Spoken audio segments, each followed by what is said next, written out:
দাঁড়ো দাঁড়ো দাঁড়ো, আগে খেয়ে নি তারপরে বলছি। আহা হা, কি সুন্দর, দারুণ দারুণ দারুণ। নিজেই নিজের আলু কাবলি মাখাকে পাগল হয়ে যাচ্ছি, তোমাদেরকে কি বলবো। সেদিন বানিয়েছিলাম ছোটবেলার পাড়ার জেঠুর জনপ্রিয় আলু কাবলি মাখা। এইসব মাখা খেলে ছোটবেলার স্মৃতিগুলো খুব চারা দিয়ে ওঠে। প্রথমেই মাকে বলেছিলাম 4টে আলু সেদ্ধ করে রেখো। আমি তো ঘুম থেকে উঠেই দেখেছি আলু আর মটর সেদ্ধ করে রেখেছে, আর ওপরে লাল শাকের ঝুড়ি দিয়ে ঢাকা ছিল বলে 2-1টা আলু লাল লাল হয়ে গেছে। তারপর আলুগুলোকে পিস পিস করে চাকু দিয়ে কেটে নিলাম। তারপরে অ্যাড করে দিলাম কাঁচা ছোলা আর মটর সেদ্ধ।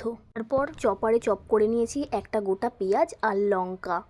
লঙ্কা বেশি দিইনি, কেননা আমি লঙ্কার গুঁড়ো অ্যাড করেছি। আর তারপরে অ্যাড করেছি বিট নুন, চাটনি মশলা আর লেবুর রস। গন্ধরাজ লেবুর বদলে আমি গন্ধরাজ পাতা দিয়েছি। আর এই চাটনি মশলাটা মাখার জন্য একদমই পারফেক্ট। এটা ছাড়া কোনো মাখাই একদমই অসম্পূর্ণ। আর আমি তেঁতুল গোলার জল আর ধনেপাতা দিতে ভুলে গেছি, তো পরে আমি এটা অ্যাড করে দিয়েছি। তো তারপরে আমার আলু কাবলিটা মাখা হয়ে গেল। এই ছিল রেসিপি। বাই।